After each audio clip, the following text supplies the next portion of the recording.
কি হলো রে? সালারো তো আরেকটু বাদ হলো।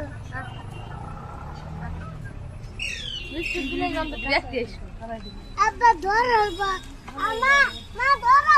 হ্যাঁ তিনা আমাদের ঠকর দিব হচ্ছে কামড় দিবা ঘরে সারে আল্লাহ কত বান্ধব বলেন যে আল্লাহ বিস্কুট এনে দাও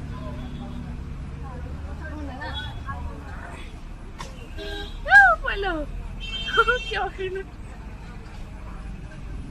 তুমি তোর বান্ধব বানাই গেলে না ভাই তো কোন বাস দিয়ে কেউ দিছে